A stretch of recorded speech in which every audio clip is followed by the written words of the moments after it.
Hello friends, study simplified या free Marathi education चॅनलवर आपले परत एकदा मनापासून स्वागत. मी सागर भस्मे. राज्यसेवा मुलाखतीचा मला 3 वेळा अनुभव आहे आणि मी सध्या director of Vidarbha IAS academy Amravati म्हणून काम पाहतोय. राज्यसेवा प्री आणि मेन्स 2018 याच्यासाठी काय स्ट्रॅटेजी असायला हवी याबद्दल आपण या सेशनमध्ये माहिती बघणार आहोत. तर मित्रांनो, 2018ची प्री आणि मेन्स क्रॅक करण्यासाठी आपल्याला या 3 गोष्टींची आवश्यकता आहे, ज्यामध्ये तुमच्याकडे तुमची एक स्ट्रॅटेजी असायला हवी, त्यानंतर डायरेक्शन असायला हवी आणि तुमच्या अभ्यासामध्ये कन्सिस्टन्सी असायला हवी.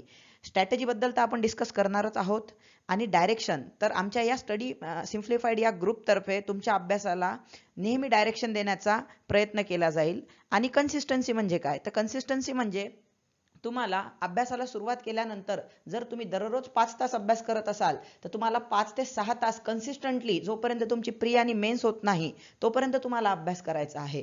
कुठलंही कारण देऊन लग्न होते किंवा आजारी होते किंवा बाबा आजारी आहे, ताई आजारी आहे, भावाचं लग्न आहे, बहिणीचं लग्न आहे, असं कुठलंही कारण न देता तुम्हाला कन्सिस्टंटली या एक्झामचा अभ्यास करायचा आहे.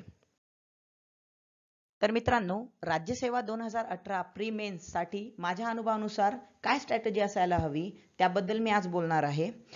ज्यांनी नुकताच अभ्यासाला सुरुवात केली आहे व ज्यांना मार्गदर्शनाअभावी वारंवार पूर्व व मुख्य परीक्षेत अपयशाला सामोरे जावे लागत आहे त्यांना आजचे सेशन अत्यंत उपयोगी पडणार आहे.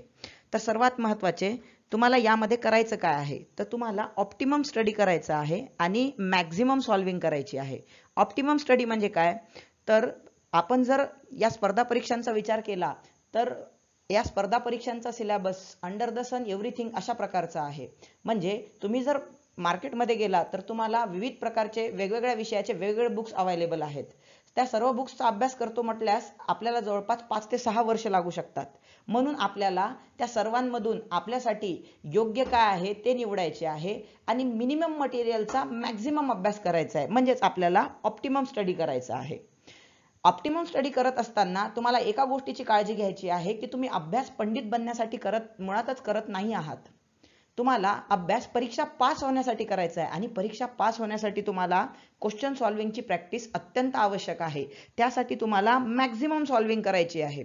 मार्केटमध्ये वेगवेगळ्या पब्लिकेशनच्या वेगवेगळ्या क्वेश्चन्स बँक अवेलेबल असतात. त्यानंतर गतवर्षीचे पेपर अवेलेबल असतात, स्पेशली 2012 नंतरचे. त्यानंतर इंटरनेटवरही तुम्हाला भरपूर सारे क्वेश्चन बँक्स मिळून जातात. त्या सर्व क्वेश्चन बँक्स तुम्हाला एक्सप्लॉइट करायचे आहे, तुम्हाला त्या सॉल्व्ह करायच्या आहे. तरच तुम्ही केलेल्या अभ्यासामध्ये परफेक्शन मिळू शकते. तर हा जो मॅक्झिमम सॉल्व्हिंग वाला फॅक्टर आहे तो विद्यार्थ्यांनी काळजीपूर्वक लक्षात घेणे आवश्यक आहे. डे फर्स्ट पासून तुम्ही ज्या टॉपिकचा अभ्यास करता त्यावरचे क्वेश्चन सॉल्व्ह करणं अत्यंत आवश्यक आहे. मी आतापर्यंत जेवढ्या प्रिलिम पास झालो त्या सर्व प्रिलिम, मला असं वाटते माझ्या अनुभवानुसार की मी त्या प्रिलिम्स फक्त आणि फक्त माझी जी सवय आहे मॅक्झिमम सॉल्व्हिंगची, त्या मॅक्झिमम सॉल्व्हिंगच्या सवयीमुळेच मी ती क्रॅक करू शकलो.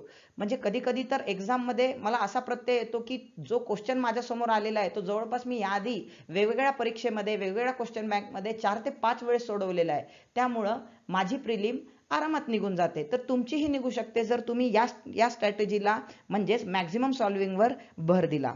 तर आता तुमच्याकडे जवळपास 9 महिने आहे. म्हणजे तुम्ही 2018ची प्री आणि मेन्स जेव्हा देणार आहात तेव्हा तुमच्याकडे 9 महिन्याचा टाइम पिरियड आहे. तर त्या 9 महिन्याचा टाइम पिरियड व्यवस्थित अरेंज करताना किंवा अभ्यासाच्या दृष्टीने त्याचं व्यवस्थित आराखडा आखताना तुम्हाला सुरुवातीचे 4 महिने संपूर्ण लक्ष हे मुख्य परीक्षेवर केंद्रित करायचं आहे, ना की पूर्व परीक्षेवर. सो पुढच्या स्लाइडमध्ये आपण त्याबद्दल डिस्कस करणारच आहोत की असे का म्हणून. आणि परीक्षेच्या प्रिलिम या परीक्षेच्या आधी तुम्हाला जे 5 महिने असतात त्याच्यामध्ये तुम्हाला पूर्णपणे पूर्व परीक्षेवर फोकस करायचा आहे.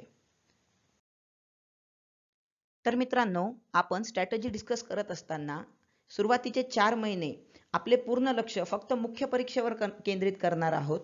आता मुख्य परीक्षेवर लक्ष केंद्रित करत असताना आपल्याला पहिली स्टेप ही घ्यायची आहे की जो मुख्य परीक्षेचा सिलेबस आहे त्याची एक हार्ड आणि सॉफ्ट कॉपी आपल्याकडे असायला हवी. तो पूर्णपणे व्यवस्थित वाचून तुम्ही लक्षात ठेवायला हवा. मी तर इथपर्यंत जाऊन सांगेल की त्यातला प्रत्येक पॉइंट तुमच्या पाठच असायला हवा. आता मुख्य परीक्षेचा सिलेबस जर तुम्ही बघितला तर त्यातील काही विषय तुम्हाला पूर्व परीक्षेच्या सिलेबसमध्ये मेन्शन असलेले दिसतील. म्हणजेच मुख्य परीक्षेचा अभ्यास करत असताना तुमचा पॅरलली पूर्व परीक्षेचा पण अभ्यास होतो. तुम्हाला आधुनिक भारताचा इतिहास, ज्यामध्ये महाराष्ट्राचा इतिहास पण इन्क्लूड आहे, त्याचप्रमाणे महाराष्ट्र व भारताचा भूगोल, इंडियन पॉलिटी, इकॉनॉमिक्स, त्याचप्रमाणे पर्यावरण व न्यूजपेपर रीडिंग, तुम्हाला करंट अफेअर्स कव्हर करण्यासाठी स्टडी सिम्प्लिफाईड या ग्रुपवर तुम्हाला क्वालिटी करंट अफेअर मटेरियल नेहमी प्रोव्हाइड केलाच जाईल. म्हणजे हे सर्व विषय तुम्ही करत असताना पॅरलली तुमचा पूर्व परीक्षेचा पण अभ्यास होऊन जाईल. त्यानंतर काही असे विषय आहेत जे की फक्त मुख्य परीक्षेमध्ये मेन्शन आहेत, परंतु प्रिलिमच्या सिलेबसमध्ये त्यांचा कुठेही मेन्शन आलेला नाही आहे. याचा अर्थ असा नाही की आयोग याच्यावर क्वेश्चन टाकत नाही. आयोग कृषीवर पण क्वेश्चन टाकते, गव्हर्नन्सवर पण क्वेश्चन टाकते, ह्युमन राईट्स आणि ह्युमन रिसोर्स डेव्हलपमेंटवर पण क्वेश्चन टाकते आणि टेक्नॉलॉजीवर पण काही क्वेश्चन्स असतात. मी तर इथपर्यंत जाऊन सांगेल की तुम्ही जर आपल्याला ते ॲनालायसिस बघायचंच आहे की जो व्यक्ती फक्त मुख्य परीक्षेला असणाऱ्या सब्जेक्टचा अभ्यास करतो तो इतरांपेक्षा 10 क्वेश्चन्स म्हणजे जवळपास 20 मार्काची मार्जिन मारतो. 20 मार्काची मार्जिन मित्रांनो तुम्हाला पास करण्यासाठी या एक्झाममध्ये बाकी कॉम्पिटिटरपेक्षा पुढे जाण्यासाठी किंवा 20 मार्क तुम्हाला पास होण्यासाठी सफिशियंट असतात. तर मित्रांनो, इतर विषयाप्रमाणेच आपल्याला मेन्सच्या सिलेबसमध्ये आणखी 2 विषय अंतर्भूत आहेत, ते म्हणजे इंग्लिश आणि मराठी. आता मॅक्झिमम विद्यार्थी मला असे आढळून येतात की ते आपल्या स्पर्धा परीक्षेच्या प्रवासाची सुरुवात करत असताना इंग्लिश आणि मराठी पासून करतात, जी की चुकीची स्ट्रॅटेजी आहे. तुम्हाला जेव्हा मेन्सचा अभ्यास करायचा असतो तेव्हा तुम्हाला मराठी आणि इंग्लिशचा अभ्यास करायचा नाही आहे.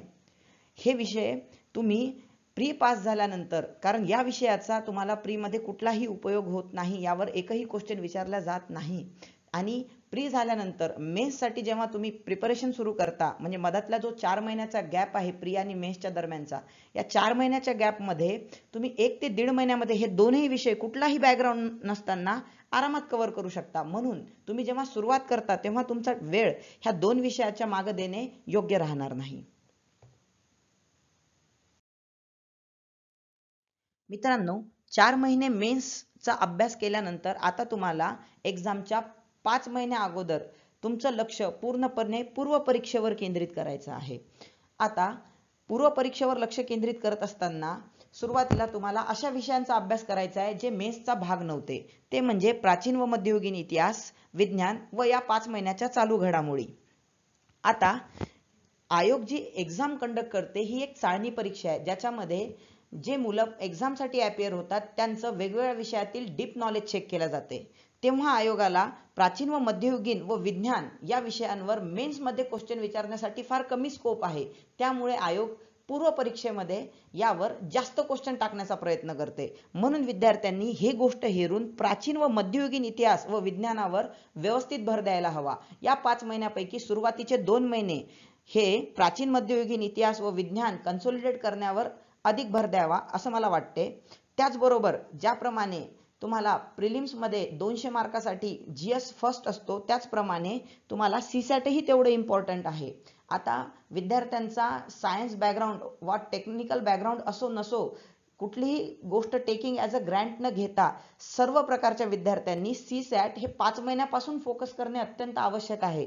तुम्हाला दिवसातून सुरुवातीचे 2 महिने किमान 3 तास सीसॅटला देणे अत्यावश्यक आहे. नंतर हा टाइम पिरियड हळूहळू 3ऱ्या व 4थ्या महिन्यामध्ये 6 तास व्हायला हवा आणि शेवटच्या महिन्यामध्ये तुम्हाला सर्व जीएसचा अभ्यास झाल्यानंतर व सीसॅटचा अभ्यास झाल्यानंतर पूर्णपणे गतवर्षीचे पेपर व मार्केटमध्ये अवेलेबल असणाऱ्या क्वालिटी क्वेश्चन बँक सोडवण्यावर द्यायला पाहिजे.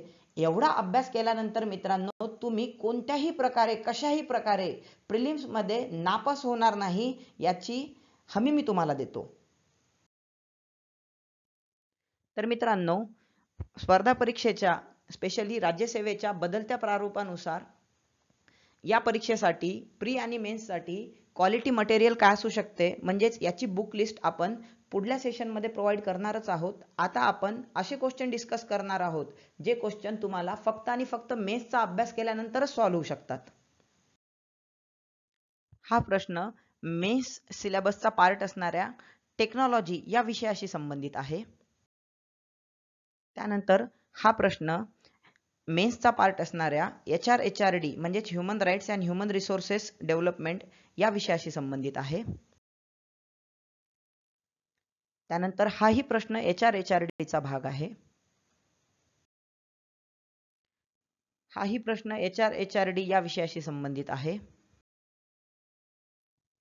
त्यानंतर हा प्रश्न जिओग्राफी मेन्स मध्ये डिझास्टर मॅनेजमेंट हा टॉपिक दिलेला आहे, त्याशी संबंधित आहे. हा प्रश्न मेन्स इतिहासामधील समाजसुधारक ज्यामध्ये स्पेशली महात्मा ज्योतिराव फुले मेन्शन केलेला आहे, त्याशी संबंधित आहे. हा प्रश्न GS1 मधील इतिहासातील भारतातील जातीयवादाचा विकास याशी संबंधित आहे. त्यानंतर हाही प्रश्न भारतातील जातीयवादाचा विकास याशी संबंधित आहे. त्यानंतर आपल्याला इकॉनॉमिक्स मध्ये मेन्स मध्ये स्पेशली लँड रिफॉर्म्स नावाचा टॉपिक आहे, त्याच्याशी रिलेटेड हा प्रश्न आहे. हा प्रश्न HRHRD शी रिलेटेड आहे. Finally thank you friends. जर तुम्हाला आमचा हा इनिशिएटिव्ह आवडला असेल तर नक्की आम्हाला सबस्क्राईब करा.